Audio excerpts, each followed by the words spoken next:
certo? Então, vamos lá. Shalom, shalom, pessoal. Boa noite. Nós vamos estar orando aqui juntamente com o profeta Ronaldo. Shalom, pessoal. Tudo bom? Então, vamos orar. Senhor, nesta noite em que nós começamos esse propósito, Senhor, de estarmos à luz da Tua palavra, trazendo clareza, trazendo entendimento. Senhor, que o Senhor nos conduza, assim a nossa mente, o nosso coração se incline para a Tua palavra. Senhor, que à medida em que nós estudarmos a Tua palavra, ela possa achar em nós um lugar seguro e um lugar onde ela faça florescer. Senhor, eu abençoo cada uma dessas pessoas que estão conosco nesses dias, liberando sobre elas o Teu cuidado, liberando sobre cada uma a Tua luz, o Teu entendimento. A clareza do Senhor venha sobre cada um daqueles que estarão conosco, daqueles que já estão conosco. Pai, eu quero liberar o favor do Senhor sobre cada casa representada aqui. Que esses dias de estudo não sejam apenas dias de estudo, mas sejam dias de muita graça, muito favor, e que o profético também, Senhor, flua sobre a vida de cada um. É o que eu te peço em nome de Jesus. Amém. Amém, amém, pessoal. Então, foi algo que Deus colocou no nosso coração, que, primeiramente, nós queríamos alcançar algumas pessoas que fazem parte aqui do hall, que está com a gente debaixo da nossa cobertura. Mas Deus falou ao nosso coração que abrisse a todo o Brasil, tá? A todo o Brasil. Então, no grupo tem umas 60, tá beirando a 70 pessoas. Tem gente de todos os estados, né? Tem a Maria aqui, que está conosco, já está aqui dentro na sala. Ela é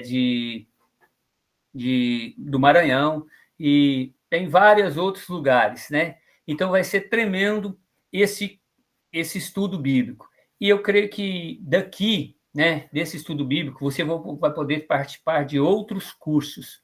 Nós temos aqui o pastor Leonardo, que é profeta Leonardo, que é irmão do profeta Ronaldo, que são de Rio Verde. Todos eles têm cursos, tá? Tem cursos.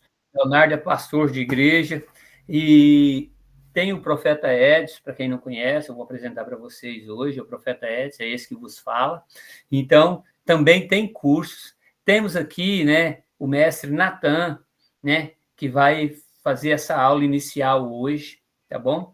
E temos também a pastora Beth, que não está presente, que também vai estar ministrando aqui. Então, vai ser algo tremendo. E o intuito desse estudo bíblico é te trazer ao mais próximo do original possível das Escrituras, para que você entenda e compreenda isso. Então, eu vou dizer para você, aproveite esse tempo, pega o seu caderno, anote, as aulas vão ficar gravadas, você vai poder assistir-las depois, tá? Shalom, Alain, prazer ter você conosco, meu querido. Vai ser tremendo aquilo que Deus vai fazer. Mas eu quero deixar aqui algumas orientações para você que vai estar assistindo gravado e também para você que já está na sala. Assim como no Vida e em outros cursos, nós vamos pedir para que você fique com o microfone fechado. Se possível for, mantenha a sua câmera aberta, tá? Mantenha a sua câmera aberta. E se você desejar fazer alguma pergunta, você levante a mão, tá? Levante a mão. Nós vamos ter aqui, em alguns momentos, a oportunidade de algumas pessoas interagirem a respeito do entendimento sobre a leitura do texto, como você leu, como você entendeu, como você discerniu. Mas não será para todas as pessoas. De início, seria para só algumas pessoas, então o intuito era de todos poderem dar a sua opinião, aquilo que discerniu. Mas como tem mais gente na sala, não vai ser possível isso, ok? Mas para que você queira fazer alguma pergunta, eu vou te pedir que você, antes de abrir o seu microfone, você levante a mãozinha do aplicativo, aguarde ser autorizado, para que você não interrompa o ministrante e ele perca o raciocínio da linha de raciocínio que ele está construindo para te trazer da melhor forma a mensagem que nós vamos estar estudando aqui dentro do contexto, ok? Então é isso. Nós vamos estudar o livro de Atos todo. Então, do capítulo 1 ao capítulo 28. Nós fizemos isso só como fizemos isso lá na escola do sobrenatural, como meditação, mas aqui nós vamos fazer como estudo. Amém? Eu quero apresentar para vocês, tá? Algumas pessoas que vão ministrar aqui. Eu queria que também o Leonardo desse boas-vindas ao pessoal aqui da sala. Leonardo é um irmão que está na rede, nós estamos juntos na mesma rede, debaixo da mesma cobertura, nosso apóstolo Coraiola, né? É o nosso pastor. Eu queria dar a oportunidade para que ele se apresentasse aqui também, né? Nessa noite. O Ronaldo é o nosso irmão, já orou, mas agora tem o Leonardo. Leonardo.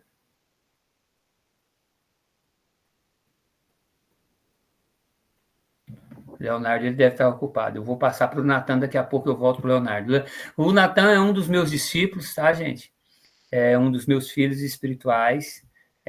Vamos falar assim, mestre Natan, tá? Vamos falar dessa forma, amém? Vou dar oportunidade para ele se apresentar. Daqui a pouco, o Leonardo ali, ele se apresentará também. Natan? Shalom, shalom. Boa noite a todos. Estão me ouvindo bem aí? Estou com esse microfone aqui hoje. Para mim é uma experiência nova, né?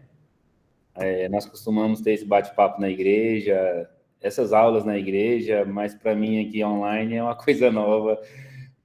Tem aquele frio na barriga e tentando entender dessas tecnologias aqui. Mas estou muito feliz de estar aqui com vocês hoje, em poder compartilhar isso que Deus está fazendo nas nossas vidas, né? O profeta Ronaldo, quando ele abre a boca, ele sempre direciona algo, né? O Ronaldo falou uma coisa aqui que me fez queimar o coração, né? Ele usou só uma palavra, florescer. Então, assim, quando a gente começar a aula hoje, eu já quero começar desse início de florescer, para a gente florescer esse entendimento, amém?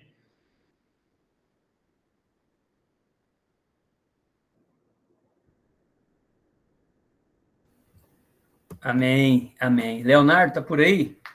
Daqui a pouco, gente, ou no final, a gente vai estar apresentando o Leonardo. Tem também a pastora Beth, e provavelmente outras pessoas vão poder estar aqui ministrando para a gente.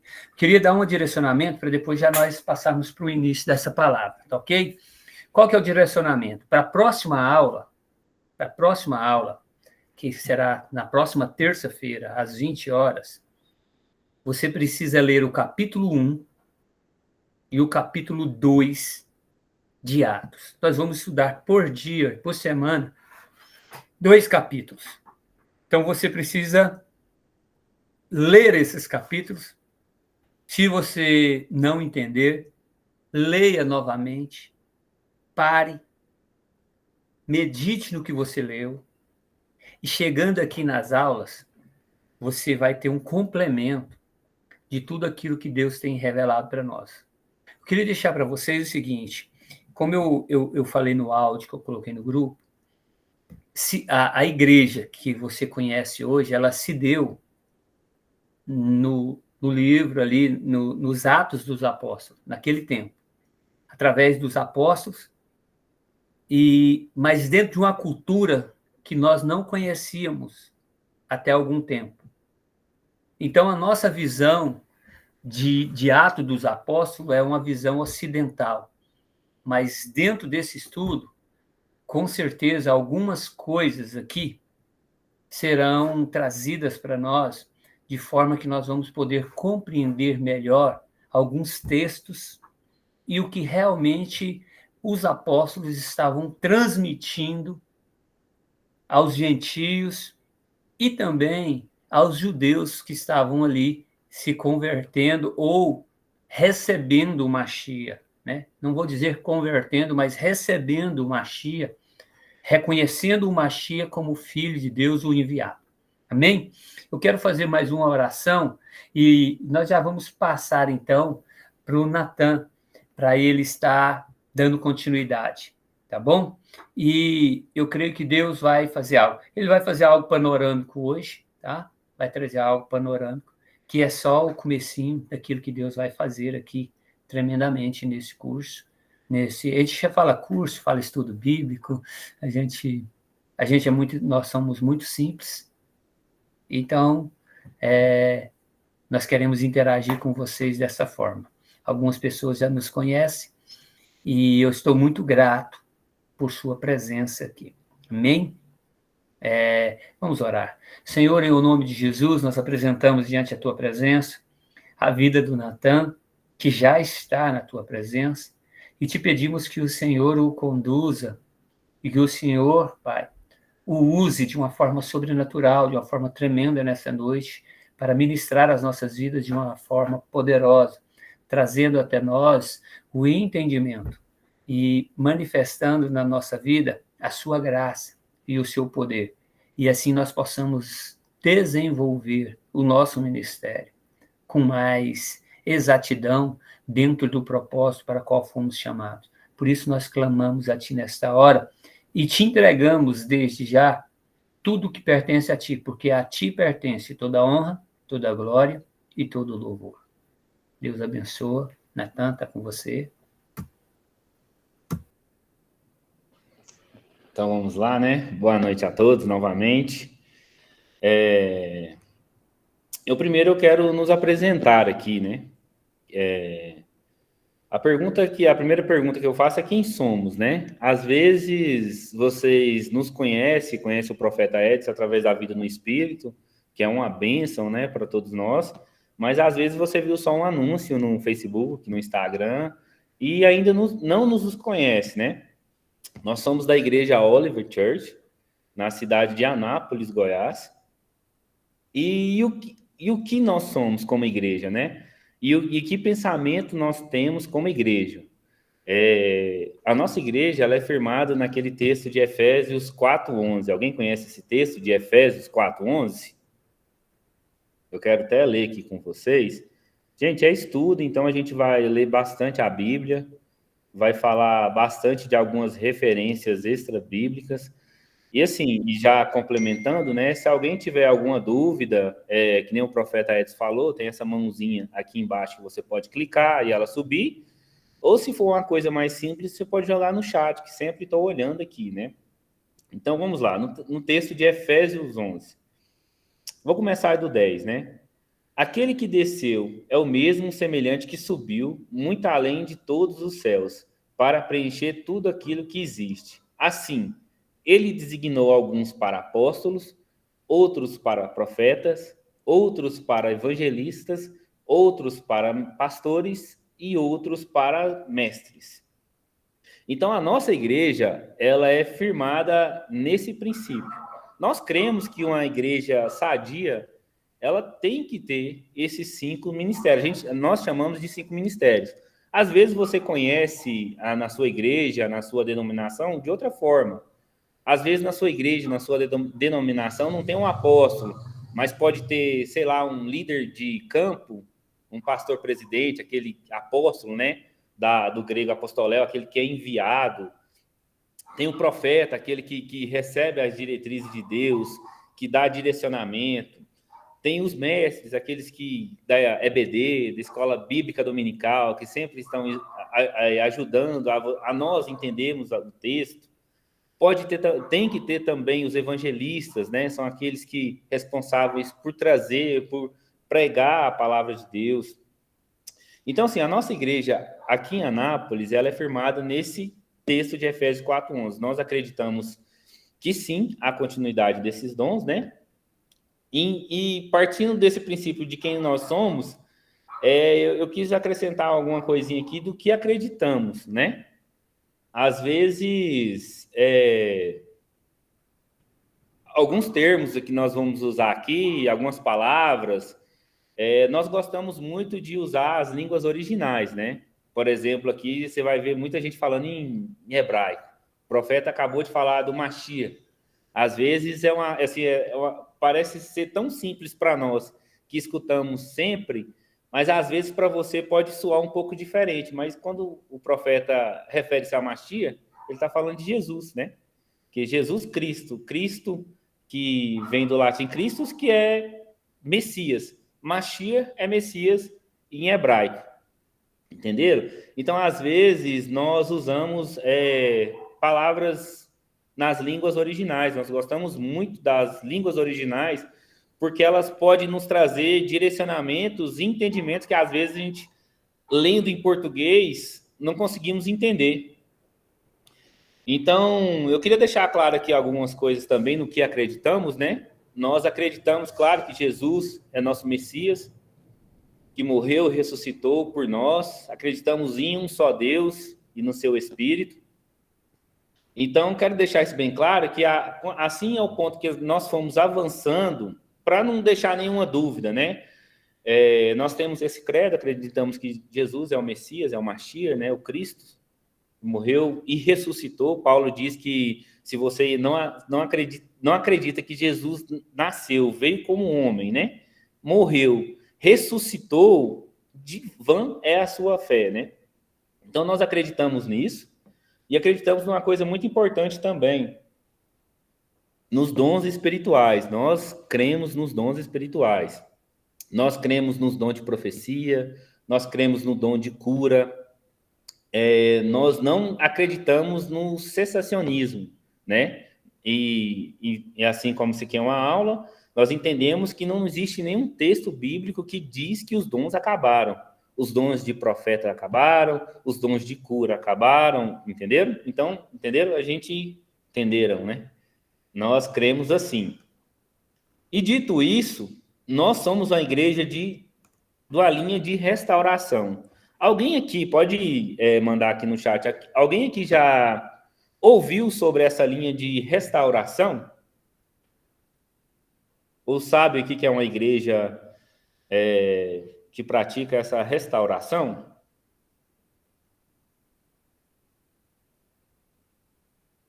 Quero dar uma pequena introdução sobre o que é restauração, para quando a gente falar, e você já está mais ou menos por dentro do que seria, né?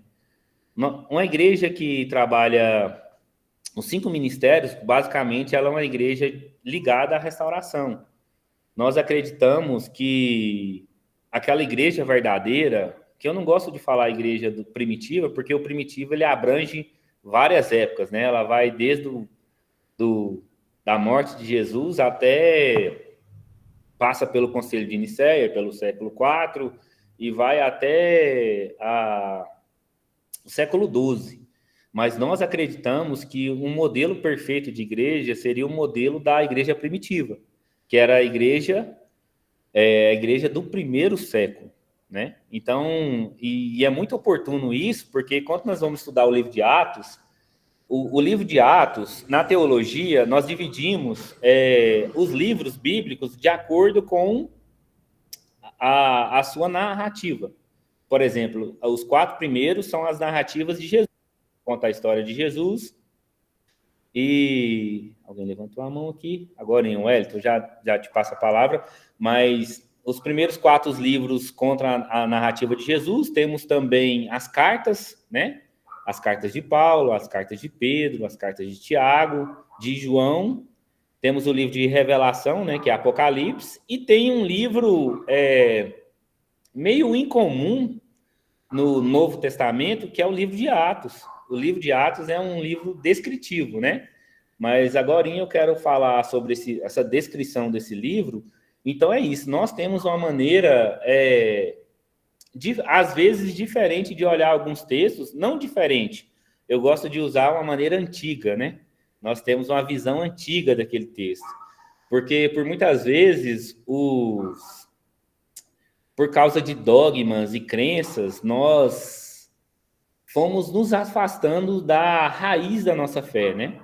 Se eu perguntar para vocês qual é a raiz da nossa fé, alguém sabe me responder? Se souber, mande no chat aqui. Se eu perguntar para você qual é a raiz da sua fé, por muitos anos, e muitos anos, nós, como igreja, como cristãos, né, fomos nos afastando a raiz da nossa fé. E se eu te perguntasse qual seria a raiz da nossa fé, a raiz da nossa fé é a raiz judaica. Nós somos judeus? Não, somos gentios. Somos aqueles que Paulo lá em Romanos 11 fala que nós somos enxertados na oliveira verdadeira, né? Nós somos gentios como aquela oliveira brava, somos enxertados na oliveira verdadeira, que é Israel. Nós não somos judeus, porém, nós temos um olhar judaico sobre o texto, porque nós acreditamos sim que e nem acreditamos, né? É só a partir do momento que a gente começa a ler a Bíblia, a gente vê que a nossa fé é basicamente fixada numa fé judaica. O que seria uma fé judaica? Uma fé em um só Deus. Quem aqui acredita em um só Deus? Essa fé é uma fé judaica, é uma fé cristã, mas ela é uma fé judaico-cristã. Nós acreditamos num só Deus. Nós acreditamos no Messias, que veio, morreu por nós e ressuscitou. Alguém acredita nisso também? Essa é uma fé nossa cristã, mas também é uma fé judaica. Nós acreditamos nos profetas, Isaías, Jeremias, Ezequiel. Então, esses profetas eram cristãos? Não. Esses profetas eram judeus praticantes da fé judaica. Isso quer dizer que nesse momento nós aderimos à fé judaica? Não. Porém, nós temos um olhar diferente sobre essa fé. Então, a partir do momento que nós enxergamos que a igreja ela saiu de Jerusalém e foi para Roma, nós identificamos um problema aí. Porque a igreja ela nunca poderia ter saído de Jerusalém, como saiu. Depois do ano 70, da queda a queda de Jerusalém. Então, esse olhar de restauração que nós temos, esse olhar voltado para Jerusalém, voltado para as raízes da nossa fé, que é as raízes judaicas. E vou repetir novamente, isso nos faz judeus? Não, somos gentios. Ninguém aqui tem mãe judia ou nasceu em Israel, entendeu? Eu nasci aqui em Anápolis, Goiás. Minha mãe não era judia, minha mãe era católica. Então, eu não tenho descendência judaica, mas a minha fé descende da fé judaica. Somos cristãos? Sim. Somos evangélicos? Sim. Somos crentes, né?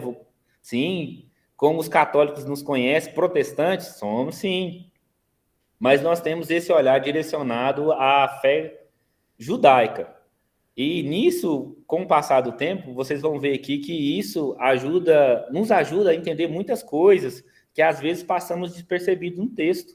Às vezes você lê um texto, não entende o contexto, porque é outra cultura, é outra língua, é outro povo. Mas a partir do momento que você faz essa imersão na fé judaica e entende o que o autor ou o que o narrador quis dizer, aí fica mais fácil a gente compreender os textos, amém? Vocês estão entendendo até aí? Às vezes eu começo a falar muito rápido, eu mudo de um assunto para outro, vocês vão me ajudando aí. Se alguma coisinha que vocês não entenderam, que passou muito rápido, ou ficou alguma dúvida, eu quero que vocês levantem a mão ou perguntem no chat. O Hélio estava com a mão levantada, você quer falar alguma coisa, meu irmão?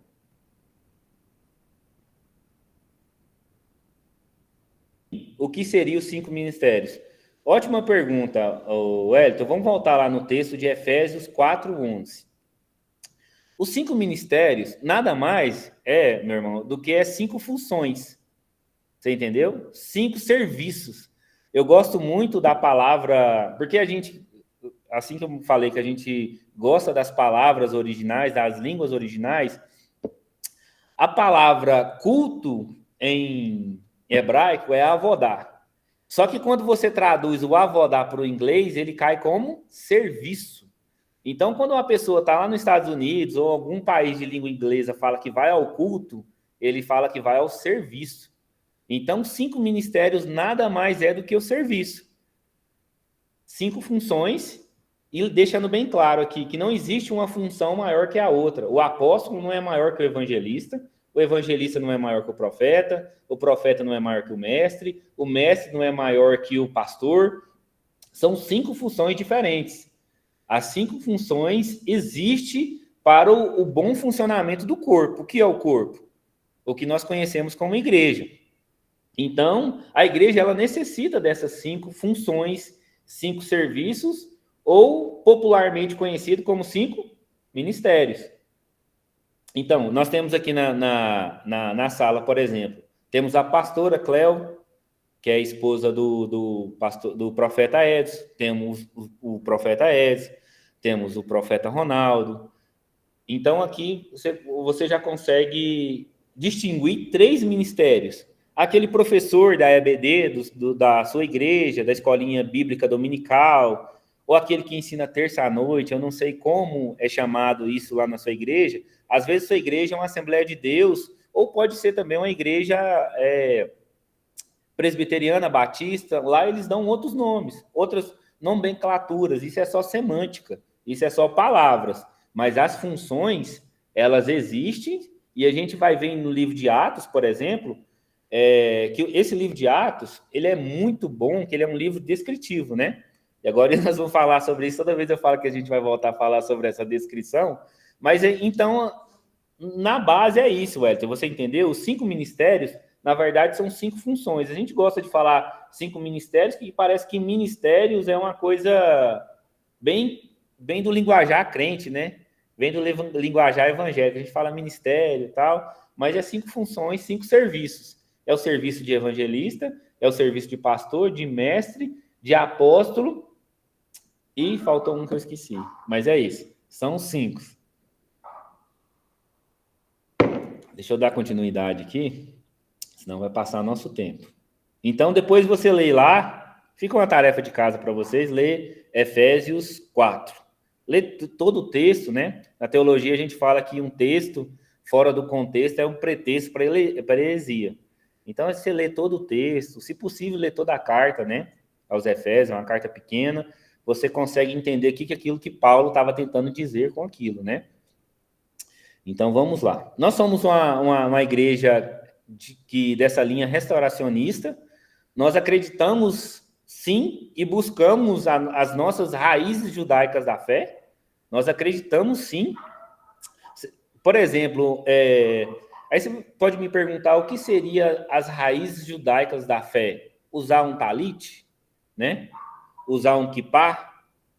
Não seria isso. Você quer um exemplo bem claro do que seria as raízes da nossa fé? Alguém conhece aqui as 3 grandes festas da Bíblia? Alguém sabe? Se souber, pode colocar no chat aí para a gente. Quais são as 3 grandes festas da Bíblia? Eu vou dar uma dica. Uma dessas festas, nós mudamos os sentidos dela e mais comemoramos também. Nós, quando eu falo nós, é cristãos. Ó, o Alan ali, gabaritou, hein? Páscoa, Tabernáculo e Pentecoste. Muito bom. Leandro também acertou. Isso. Então, nós acreditamos que as raízes da nossa fé, elas são importantes. Quando nós lemos os textos, por exemplo, o Pentateuco, às vezes a gente vai falar aqui Torá. Nós gostamos de falar Torá, mas, na verdade, nada mais é que o Pentateuco, né? Os 5 primeiros livros de Moisés. Nós acreditamos, sim, que há um elemento espiritual na comemoração dessas festas. Nós fazemos isso como um rito judaico, ou como os judeus fazem? Não.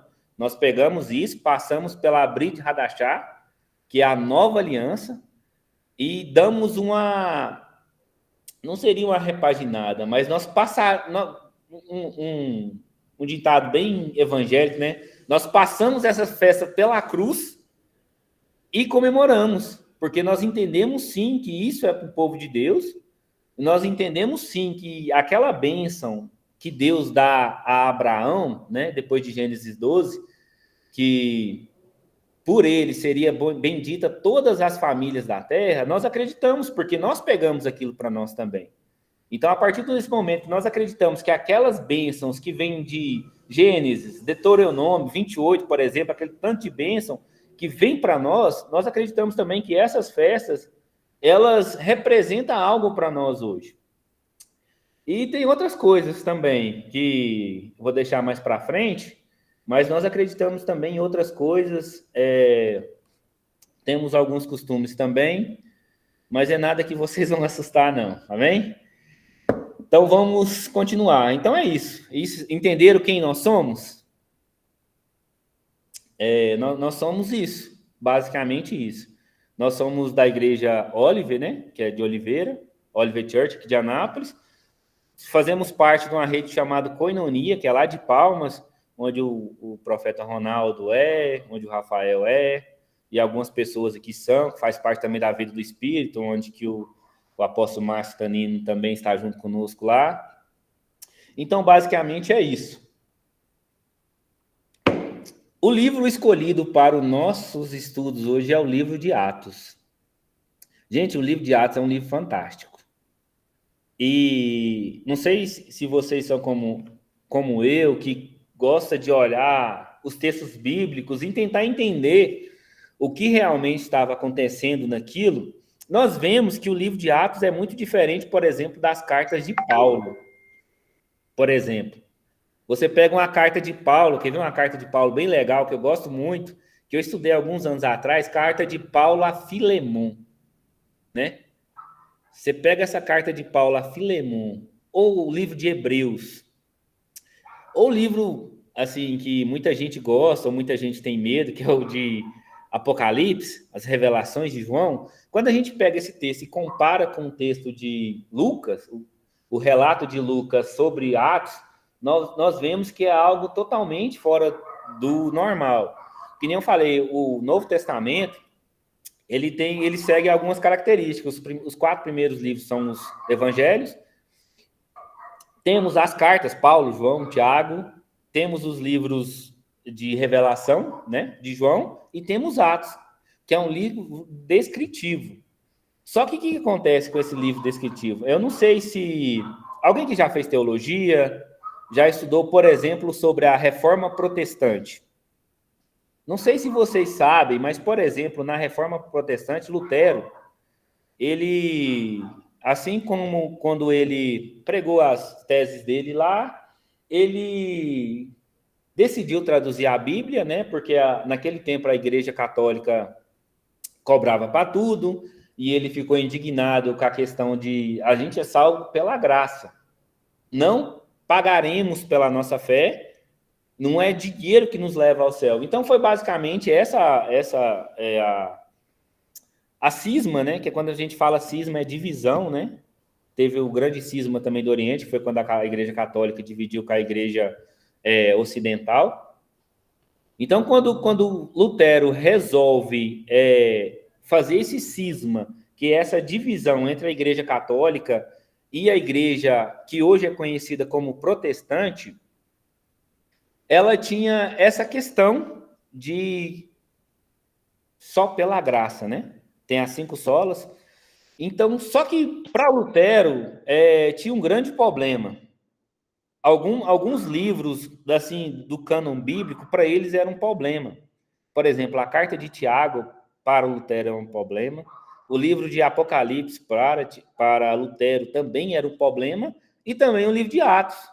Porque o livro de Atos, basicamente, ele descreve o que os discípulos fizeram após a morte de Jesus. Durante a vida de Jesus, a gente consegue ver essa trajetória pelos evangelhos, mas já do ponto da morte de Jesus para frente, a gente já começa a entender o livro de Atos. E muitos teólogos não consideram o livro de Atos como um livro normativo. Alguém sabe o que é uma coisa normativa? Existem algumas linhas teológicas, por exemplo, as 2 maiores que nós conhecemos no meio protestante são quais? São a calvinistas e arminianos. Essas são as 2 grandes linhas teológicas que existem, né, no nosso meio protestante. E tem uma dessas 2 que tem uma dificuldade tremenda com o livro de Atos, com o livro de Tiago, com o livro das Revelações, de Apocalipse, porque nela traz algumas questões, algumas coisas que diferem do pensamento teológico. Esses dias eu estava com um profeta, a gente foi em Goiânia, né? Aqui na capital, aqui, e ele trabalha com carreta e tal. Aí a gente foi lá para ele fazer um orçamento, aí teve um rapaz lá que conversando, profeta, vocês é da linha de Pedro, da lei, ou de Paulo, da graça, né? A gente riu e tal, e não quis nem entrar em pormenores, porque o cara era um cliente e tal, mas assim, uma coisa que ficou muito mal entendida, que é o seguinte, qual que é o contrário da lei? O antônimo da lei é graça? Não. O antônimo da lei é desordem. Então, assim, você é da lei ou você é desordem. Não tem nada. A graça e a lei, elas não são equivalentes, ao contrário. Uma complementa a outra. Eu não sei nem por que eu cheguei desse ponto aqui, mas vamos continuar aqui. Então, o livro de Atos, ele é um livro descritivo. Ele vai descrever a formação da igreja. Eu tenho uma visão diferente dessa questão de igreja, porque eu acredito que a igreja começou eu falei agorinha, com Abraão. A partir do momento que Deus separa um homem para começar o seu povo, dali começa a igreja. Muita gente acredita que a igreja começa em Atos, lá em Pentecostes, que é uma festa judaica, né? Onde só tinha judeus, crentes em Yeshua, sim, crentes em Yeshua, mas era uma festa judaica que só tinha judeus. Eu não acredito que a igreja começou ali. Ali ela recebeu um start de abrir para todo mundo, né? Você lembra lá do propósito? Era para Jerusalém, aonde que a gente tinha que... Onde que o evangelho, que a igreja ia avançar? Jerusalém, toda a Judéia, Samaria e confins da terra. Ali, daquele momento ali, de Atos, era o selo do Espírito de Deus, do poder para o derramamento da palavra e para espalhar a palavra de Deus, né? E o texto, e o livro de Atos, aí você tem que me perguntar, por que o livro de Atos é muito difícil, por exemplo, para o calvinista? Tem algum calvinista aqui? Alguma pessoa que aqui é de igreja reformada, por exemplo, a batista tradicional ou presbiteriana?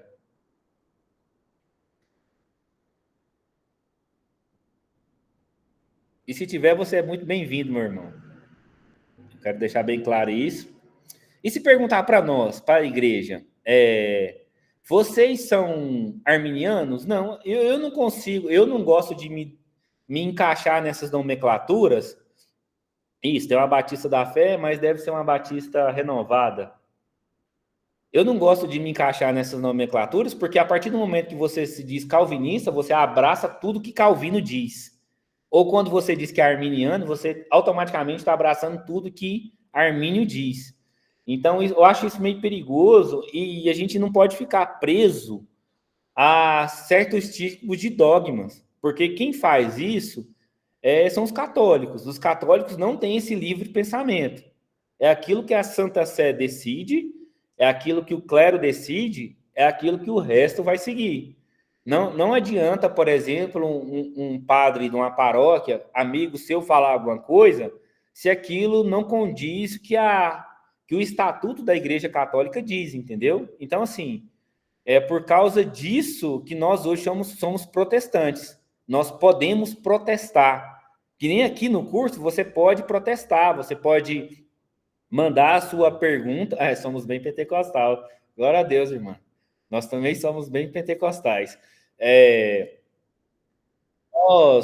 Nós somos... Eu perdi meu raciocínio aqui, só responder. Então, assim, nós somos protestantes, nós temos o direito de protestar. Quando eu estou conversando com os irmãos da igreja ou em alguma aula, eu falo, gente, se tiver pergunta, você tem que fazer. Por mais difícil que seja, você tem que fazer essa pergunta, porque nós somos livres. Não foi para nos libertar que Cristo morreu? Nós não somos verdadeiramente livres? Então, assim, aqui, às vezes, para você entender esse raciocínio ou entender o que a gente está falando, às vezes você vai precisar das 14 aulas. Porque eu acredito, assim, quando o Ronaldo falou em florescer, eu lembro que há 3, 4 anos atrás, eu tive a oportunidade de ir em Palmas. Eu creio que lá foi o meu florescimento do meu entendimento, né? Ali eu tive a oportunidade. O Edson tem 7 anos que foi lá. Então, eu acho que eu tive 3, foi 2001, se eu não me engano. Foi bem ali no meio da pandemia. Eu tive essa oportunidade de ir em Palmas e florescer. Eu gostei muito dessa palavra que o Ronaldo usou, que foi bem de Deus mesmo, florescer o entendimento. E antes eu estava pedindo a Deus que abrisse seus olhos espirituais, abrisse seus ouvidos espirituais para que vocês entendam. E às vezes, para entender, você tem que perguntar. Às vezes, para não ficar nada subentendido, né? E a gente tem costume em falar nas nossas aulas o seguinte: uma dúvida da aula, a gente resolve na aula. Porque às vezes a gente vem construindo uma ideia há 50 minutos, aí falamos alguma coisa. Aí às vezes você não entendeu a conclusão disso. Mas quando você leva para fora da sala, a pessoa não tem o contexto. É a mesma coisa você pegar um texto e, por exemplo, eu fui dar abertura no culto sábado e eu usei um texto de Filipenses 4, né? Tudo posso naquele que me fortalece. Mas quando você pega esse texto isolado, tudo posso naquele que me fortalece, às vezes você acha que você é o Superman, porque você pode tudo. Mas Paulo está falando o seguinte, ó, eu sei o que é passar fome, mas eu sei também o que é fartura. Minha conclusão, tudo posso naquele que me fortalece. Então, nós entendemos assim, que a dúvida da aula, ela tem que ser sanada na aula.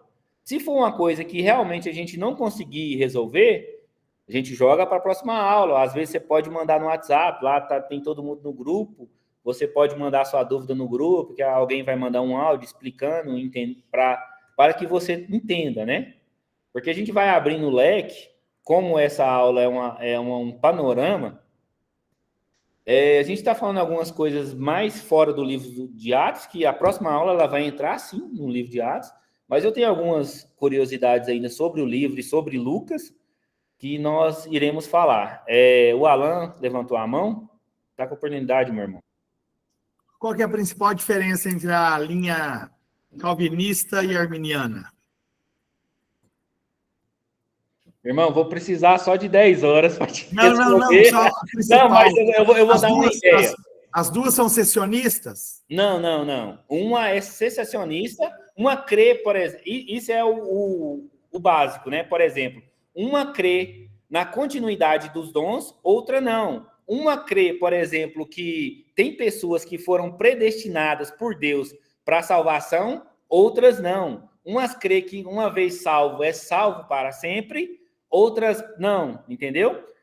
O calvinismo ele é conhecido como a túlipa porque é cinco principais fundamentos. Um dia, às vezes, quando nós terminarmos essa aula sobre Atos, a gente pode ter um bate-papo muito importante sobre o que é calvinista e o que é arminiano. Então, é o seguinte, quando você pega a linha calvinista, ela geralmente ela é muito diferente da linha tradicional brasileira cristã. Por exemplo, o que é uma igreja tradicional brasileira hoje? Você pode me falar que é uma igreja batista, por usar o nome tradicional, ou uma presbiteriana, por ser mais antiga. Mas hoje, na grande maioria do Brasil, você vai encontrar uma igreja pentecostal, uma neopentecostal, né? Que caminha nessa linha arminiana. Por exemplo, você quer ver uma igreja, uma diferença muito grande, por exemplo? Na sua igreja, ela faz apelo? Alguém, a sua igreja, Alan, ela faz um apelo? Alguém aqui quer aceitar Jesus essa noite? Faz ela é exposta à palavra e depois é chamado um arrependimento e faz um apelo? Por exemplo, as igrejas calvinistas, ela não tem esse apelo porque ela acredita que quem é salvo já está predestinado à salvação, independente do que faça, independente do que vive, entendeu? A Deus escolheu ela de uma forma, eu não vou falar arbitrária, mas uma forma particular de salvação. Mas isso aí a gente pode falar ao decorrer do tempo, porque eu gosto muito desse assunto, porque eu já cheguei a flertar com o calvinismo, mas ela ia muito em contra, algumas coisas eu falava assim, o profeta deu uma risada ali, porque a gente já teve alguns embates há uns anos atrás sobre isso, né? a gente não se declara arminiano, mas pensamos muitas coisas sobre como Armínio pensava. Então, o calvinismo, para mim, eu acho muito... Você sabe qual que é a minha dificuldade com calvinista? Com calvinismo, calvinista não. A minha dificuldade com a ideia calvinista é a forma que ela apresenta Deus. Então, ela apresenta um Deus que eu não consigo enxergar na Bíblia. Por exemplo, tem muitas pessoas que falam que o texto áureo da Bíblia é João 3,16. Qual que é o texto João 3,16, Alan? Fala para nós.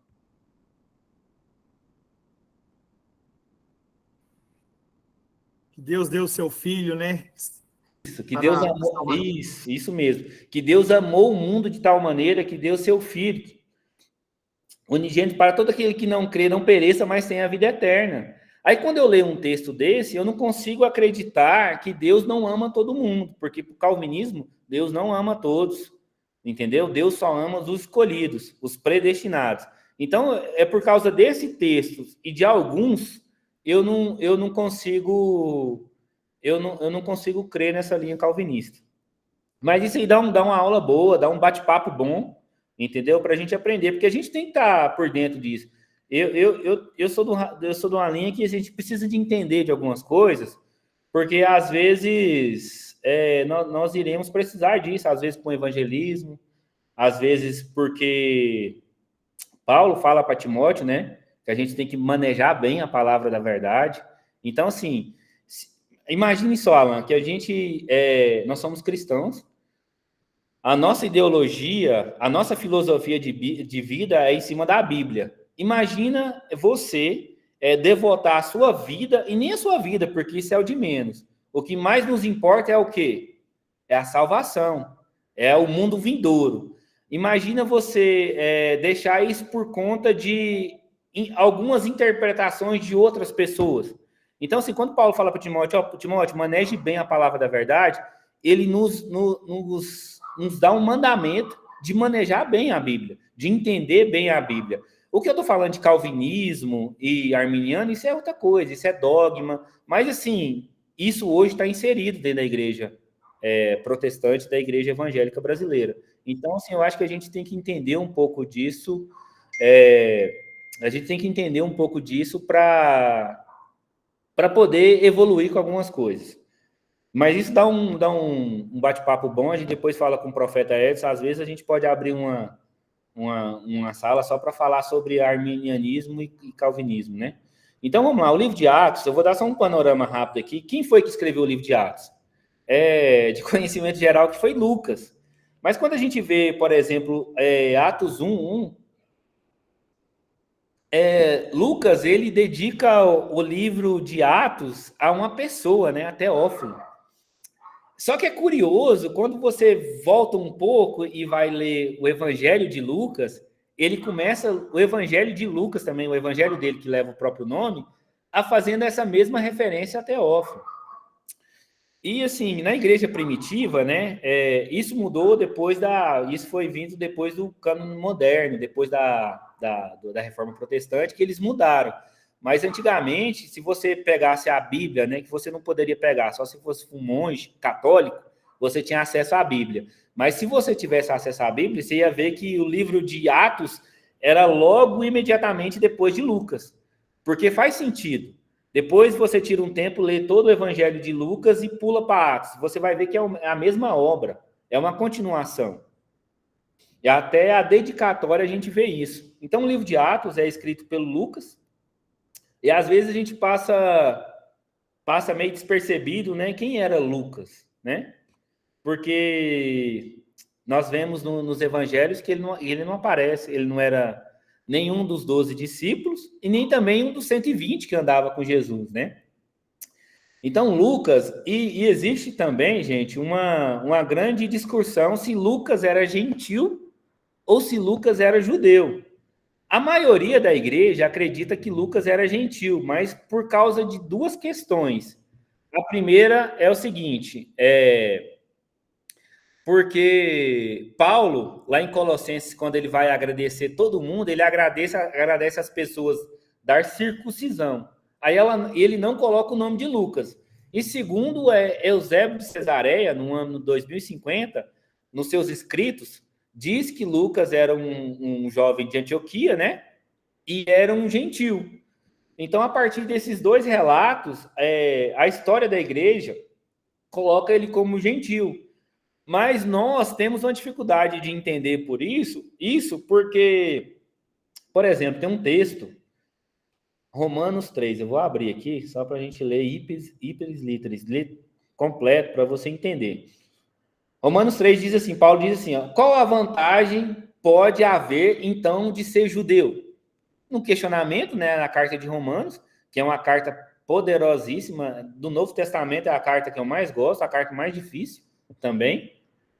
Há alguma utilidade em a circuncisão? Paulo perguntando, indagando, há alguma vantagem de ser judeu? Muita, em todos os sentidos. Primeiramente, porque aos judeus foram confiadas as palavras de Deus. Então, quando Paulo deixa claro aqui que só a judeus foram confiadas as palavras de Deus, porque que de todos os 66 livros da Bíblia protestante, né, que a da católica tem mais, porque de todos os 66 livros da Bíblia, apenas um, né, na verdade dois, porque apenas um autor é gentil. Porque na Bíblia a gente vê também, por exemplo, vamos aceitar o fato de que Lucas ele não é judeu por nascer na Judéia, né? Por não nascer em Jerusalém, mas nasceu na Antioquia. A gente tem um exemplo muito grande, por exemplo, de Paulo. Paulo era Paulo de? Como é que a Bíblia se refere a Paulo? Paulo de? Tarso. E isso, Paulo não nasceu na Judéia. Paulo era da cidade de Tarso. Mas Paulo era um judeu ou não era?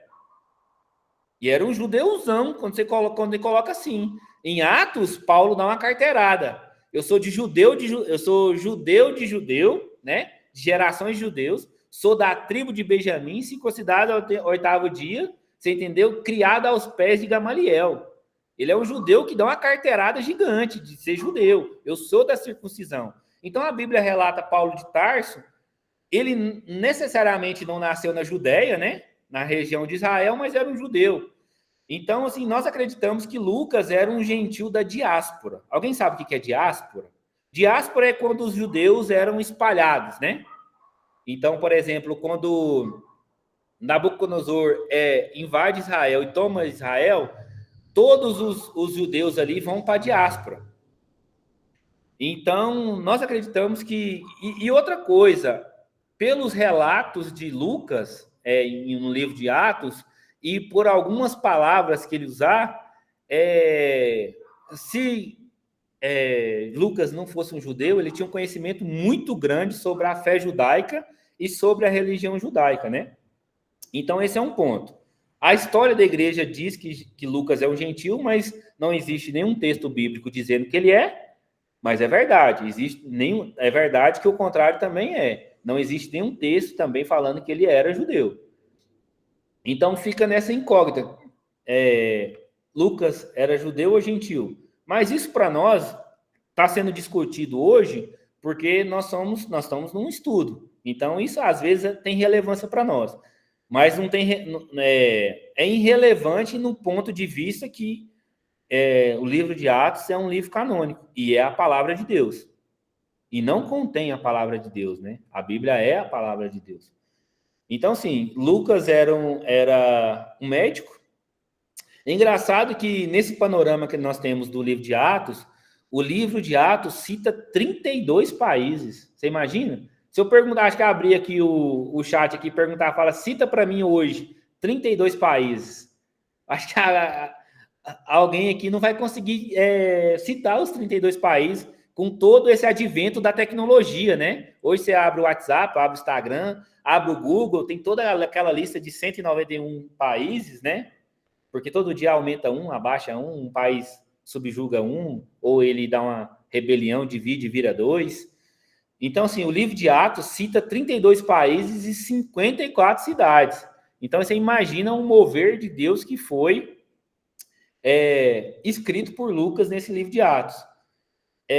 nominalmente, o livro de Atos cita 90 pessoas, e a gente ficou com essa incógnita, né? Sabemos que Lucas, pela tradição da igreja, era de Antioquia, mas Lucas não fazia parte da primeira geração de apóstolos, e nem da geração dos 120, nem de alguém que viu Jesus. Assim como Paulo, ele foi chegado depois na fé, mas teve essa relevância. E isso serve muito para nós, né? Às vezes nós achamos que somos irrelevantes para a fé, nós achamos que, por exemplo, e o importante para a fé é só os pastores, os grandes líderes. Nós vemos que, por exemplo, uma pessoa que era teoricamente de fora da Judéia chega e consegue inserir todos esses ensinamentos e tudo isso que ele fez, né? Sem o relato de Lucas, ficaria quase impossível a gente entender o que aconteceu com a igreja depois da morte de Jesus. Então, Lucas, Paulo faz algumas citações em 3 citações que eu separei aqui, que Paulo fala sobre Lucas, né? O escritor do livro de Atos e do Evangelho de Lucas. Paulo chama ele em Colossenses 4,14 de médico amado. Em Filemão 24, Paulo chama Lucas de meu cooperador. Em 2 Timóteo 4,11, Paulo diz que só Lucas está comigo, né? Essa parte a gente vê que era já próxima à morte de Paulo, assim quando ele foi preso, Paulo relata, né, essa indagação quase de angústia, né? Paulo fala lá em 2 Timóteo 4 que muitos deixaram a fé, muitos os abandonaram, muitas pessoas fugiram, mas só Lucas estava com ele. Então a gente vê que pela história da igreja, porque quando eu falo história da igreja, irmãos, a gente também não pode negar aquilo que foi escrito. A gente tem como canônico, Lúcia, você poderia só fechar o seu microfone, por favor? Lúcia Paixão. Isso, obrigado, Lúcia. É porque ficava pitando aqui, eu me perdi um pouco. Então é isso. A gente também, quando nós vamos estudar, nós pegamos os relatos, né? Por exemplo, existe um livro muito importante, que ele não é canônico, mas ele conta a história da igreja. Alguém conhece ele? Chama Didaquê. Ele conta bastante a progressiva história da igreja após o livro de Atos, né? Ele não serve como canônico, ele não é canônico, o que ele diz não serve como palavra de Deus, mas é um livro de história muito interessante. Todo cristão tinha que pelo menos uma vez na vida, ler ele para entender, né? Como essa fé foi passada desde aquele povo do Oriente Médio até para nós aqui. Então, o livro de Lucas, o livro de Atos, ele foi escrito no ano 60. Tem essa datação na Bíblia? Não tem, mas existe algumas coisas que nos faz pensar que foi essa data. Por exemplo, o livro de Atos não fala da morte de Paulo, o livro de Atos não fala da morte do irmão do Senhor, né, Tiago, e o livro de Atos também não fala da destruição do Templo de Jerusalém. E todos esses 3 eventos aconteceram do ano 60 ao ano 70, né? Então, assim, por não falar desses eventos, chegou à compreensão de todos os estudiosos que o livro de Atos foi escrito antes disso. Porque a morte de Paulo era uma coisa bem relevante para ser dita. Tendo em vista que em Atos, os primeiros capítulos, existe uma grande comoção uma grande comoção numa morte, num martírio de Estevão, né? Então, acredito que se esse livro tivesse sido escrito após a morte de Paulo, do Tiago, que era o líder da igreja, né? Ele tinha colocado essa descrição. Então, irmãos, basicamente era isso. Esse era um panorama. Eu quis trazer aqui quem nós somos, o que nós acreditamos, fazendo essa breve apresentação, que a maioria das pessoas aqui são novas para nós, né? Começamos essa amizade, essa união em Cristo, que que eu creio que vai ser muito, muito bem-vinda e vai gerar muitos frutos para nós, né? Então, eu quis nos apresentar essa ideia e dar essa pequena introdução, porque a gente poderia falar de tanta coisa do livro de Atos, né? A gente podia separar algumas coisas, mas é isso que eu queria trazer para você essa noite. O profeta me deu 30 minutos a 40, já é 48 aqui no meu cronômetro. Eu espero que... antes de encerrar, né, eu queria saber se alguém tem alguma pergunta, algum questionamento. Gente, pergunta é pergunta. Pode parecer simples para você, ou pode parecer uma besteira, mas não é. Se realmente você ficou com a dúvida, aqui é o lugar de tirar essa dúvida, mesmo que nós não passamos para a parte teórica, né, de fazer aquela exegese do texto, decifrar o texto palavra por palavra e tentar entender o que realmente Lucas quis dizer com isso, o que realmente aconteceu. Se alguém tem um questionamento, alguma pergunta, ou se alguém quer falar alguma coisa, entendeu? Vamos liberar aí para 3 pessoas, abrir o microfone e falar algum questionamento, alguma pergunta, ou quiser acrescentar. Aqui realmente ninguém é dono da verdade absoluta. Nós, como os protestantes, temos que protestar, entender e perguntar, e para isso que a aula serve. Então, fica aberta aí as perguntas, os questionamentos sobre os textos, ou sobre alguma coisa que nós falamos, que eu falei, ou que o profeta Edson falou, entendeu? Para a gente fazer esse momento de interação antes de terminar a nossa breve aula de hoje. Eu só queria agradecer pela oportunidade, né? É uma oportunidade única que a gente está tendo, e eu me sinto muito feliz de estar aqui e agradeço pela ideia que vocês tiveram de oportunizar isso para a gente. Então, eu só queria agradecer a todos. Amém. Alguém quiser falar mais alguma coisa? E quando o pessoal não fala, eu vou responder uma pergunta. O nome da nossa igreja chama Oliver Church. Olive, né? Oliver, que é uma marca de roupa que chama Oliver, com R no final, a nossa é só Olive. Eu pedi para o profeta jogar o link do nosso Instagram lá no grupo, né? Se alguém quiser seguir a nossa igreja, nossos cultos são dia de sábados e quarta-feira. Nós transmitimos nossos cultos. Uma transmissão bem simples, mas com uma palavra vinda direto do coração de Deus para vocês. E se eu pudesse passar uma lição de casa, era assista nosso culto de sábado. Deus vai falar com você lá. Isso foi bem profético, hein, gente? Vamos lá.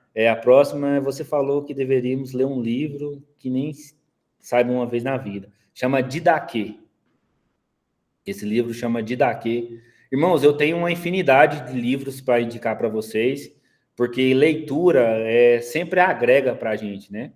Às vezes a gente fica muito saturado em ler a Bíblia, a palavra de Deus. Saturado, às vezes, não seria a palavra interessante de usar nesse momento, mas às vezes a gente ficamos muito assim, lendo a Bíblia, mas tem alguns livros que nos ajudam a entender o que está escrito. Você lembra em livro de Atos, né? Tanto Atos é importante. Você lembra do Filipe e o eunuco?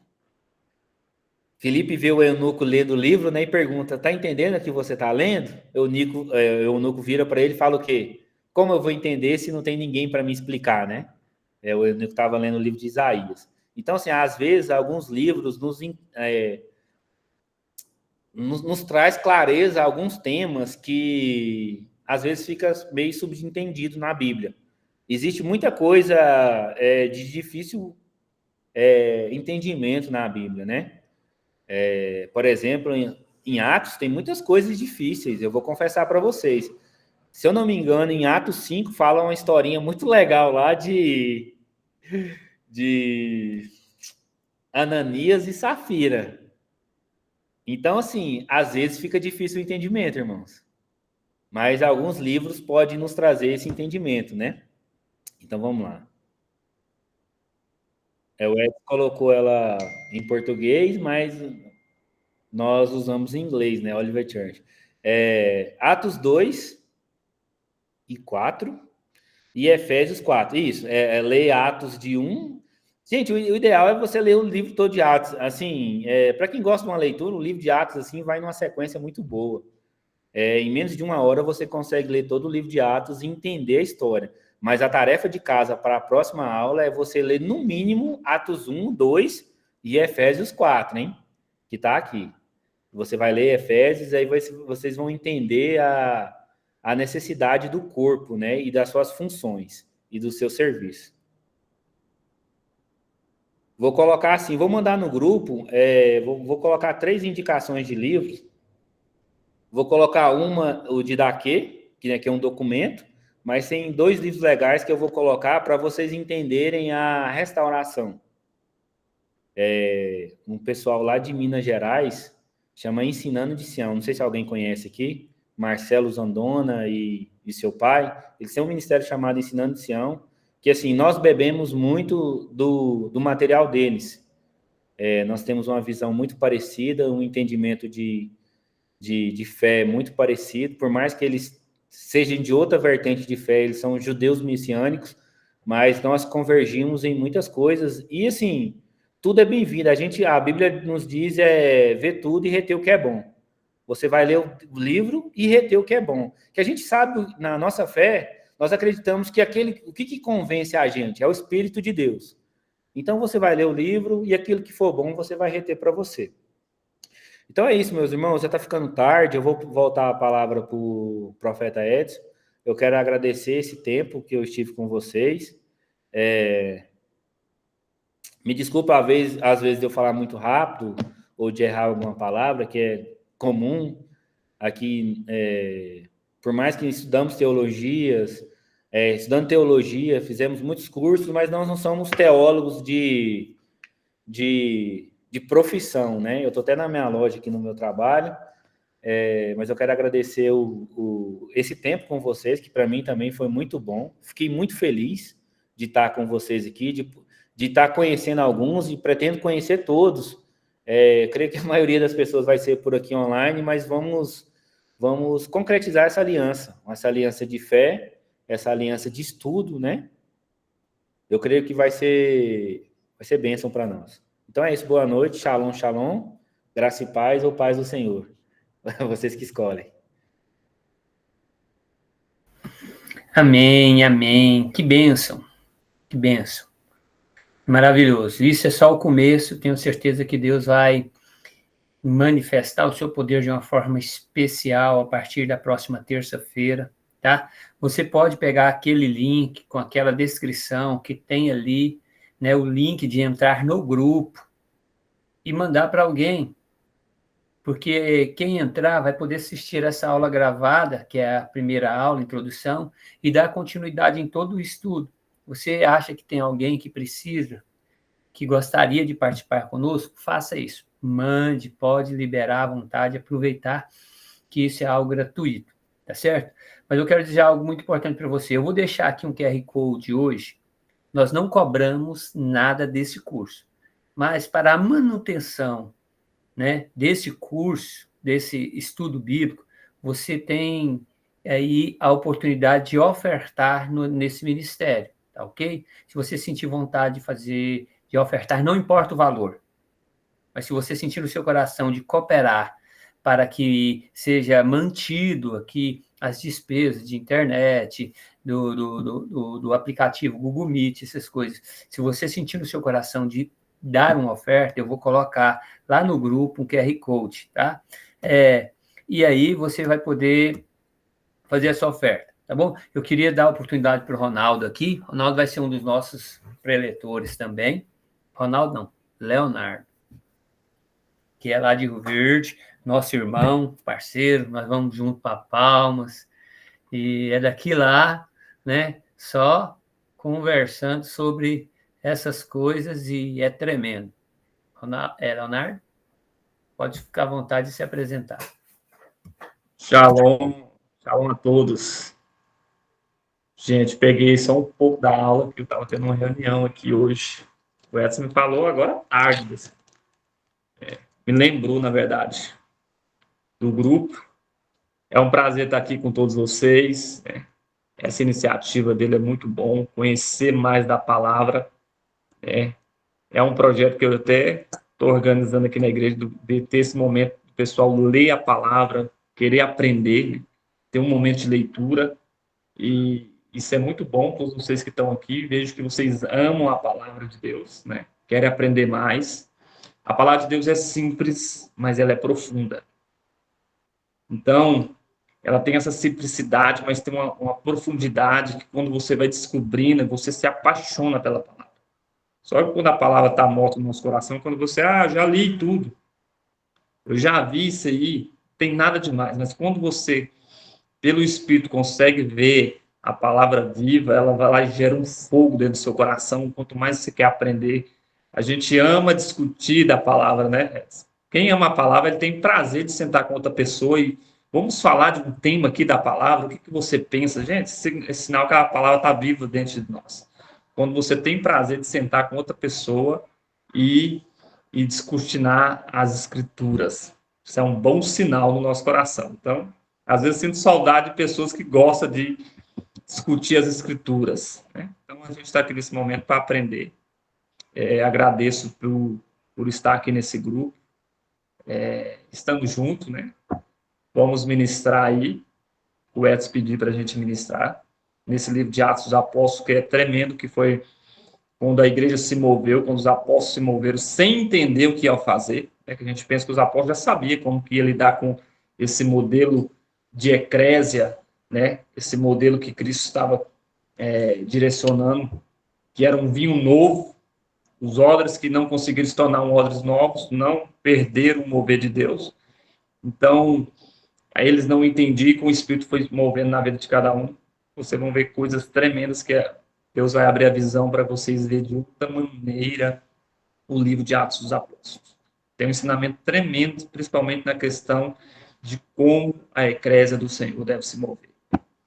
Então, Edson, estamos aqui. Obrigado aqui por estar com todos. Sou Leonardo, sou aqui pastor do Ministério Koinonia, né, uma extensão do Ministério Koinonia do apóstolo Graus Coroiola, somos filhos espirituais dele. Estamos aqui em Rio Verde, é um trabalho que começou recentemente, e sou profeta, né, cuido da igreja como pastor. Vocês vão entender que a gente tem uns 5 ministérios em cada um se desperta mais do que o outro, e a gente vai estarmos aqui para aprender juntos. Edson, shalom, meu amigo. Uma hora nós vamos em Anápolis, né? Visitar Anápolis, meu amigo Edson. Amém, amém. Glória a Deus, amém? Amém, pessoal? Cadê o Ronaldo? Tá aí, Ronaldo? O Ronaldo só fez a oração, eu queria que ele se apresentasse. Se ele tá aí...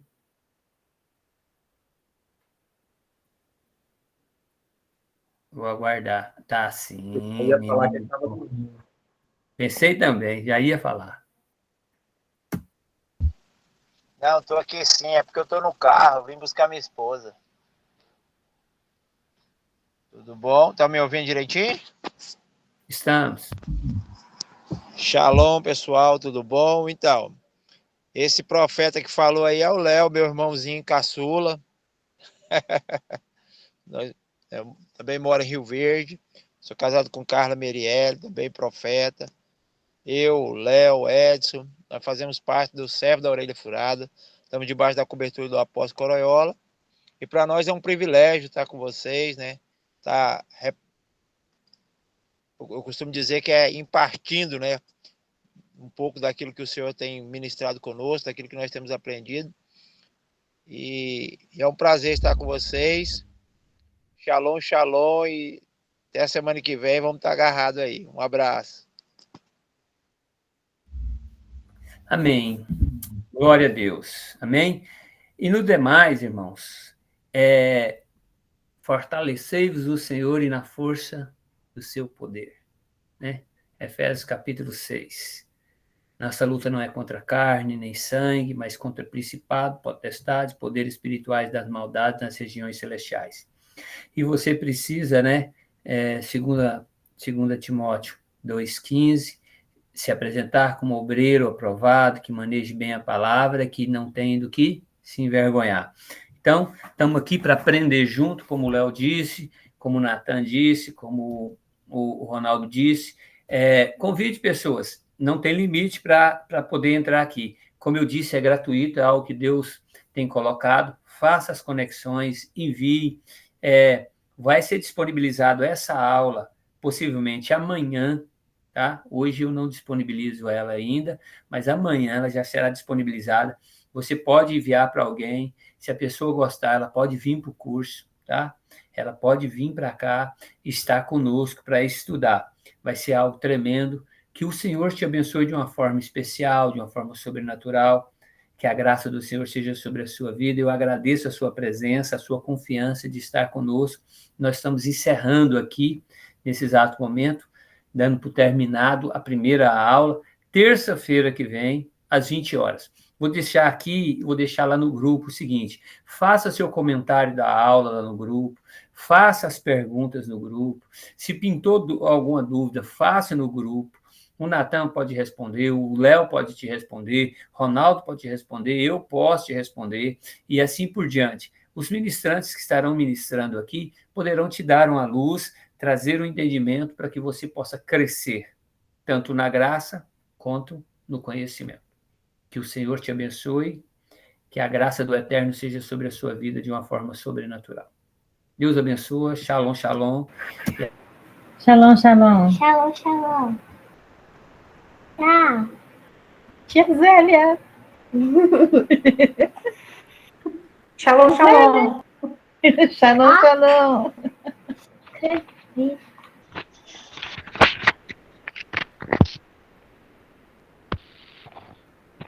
Escrevi bastante.